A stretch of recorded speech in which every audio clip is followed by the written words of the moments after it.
भारत की aviation sector में बड़ा बदलाव देखने को मिल रहा है। सरकार इंडिगो और एयर इंडिया के दबदबे वाली मॉड्यूल को तोड़ने की दिशा में आगे बढ़ रही है।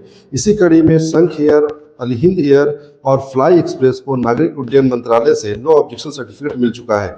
ऐसे में घरेलू हवाई यात्राएं कॉम्पेटिबली और सस्ती हो जाएगी। इन तीन एयरलाइंस में एक नाम अल हिंद एयर का है, जिसके मालिक मोहम्मद हारिस है। मोहम्मद हारिस का जन्म कालीकट में हुआ और उन्होंने अपनी पढ़ाई बीए हिस्ट्री एंड इकोनॉमिक्स में करने के बाद फार्माकोलॉजी में भी पढ़ाई की। आपको संभवतः यह जानकर हैरानी होगी कि मोहम्मद हारिस की कंपनी जो एयरलाइन शुरू करने जा रही है, वो एक बड़ा ग्लोबल नेटवर्क है। भारत के अलावा यह कंपनी सऊदी अरब, कतर, ओमान, कुवैत जैसे खाड़ी देशों में भी कारोबार करती है।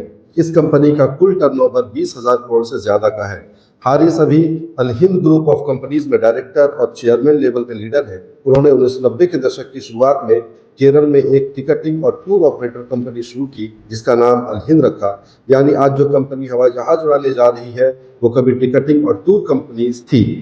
कुछ साल के भीतर ही यह कंपनी ग्लोबल ट्रेवल कंपनी में बदल गई और साल 1995 तक यह मिडिल ईस्ट देशों में पहुंच गई।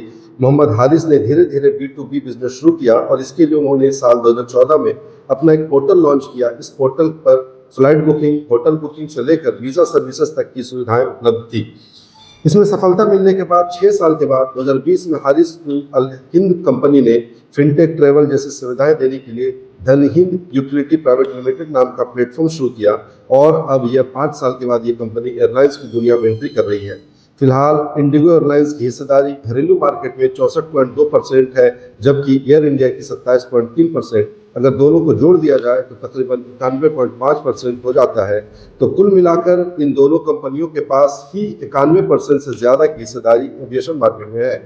और यह अनुमान है कि 2030 तक घरेलू यात्रियों की संख्या 300 मिलियन तक पहुंच सकती है। ऐसे में सरकार नई कंपनियों को मौका दे रही है, जिससे टिकट के दामों में भारी कमी आने की उम्मीद है।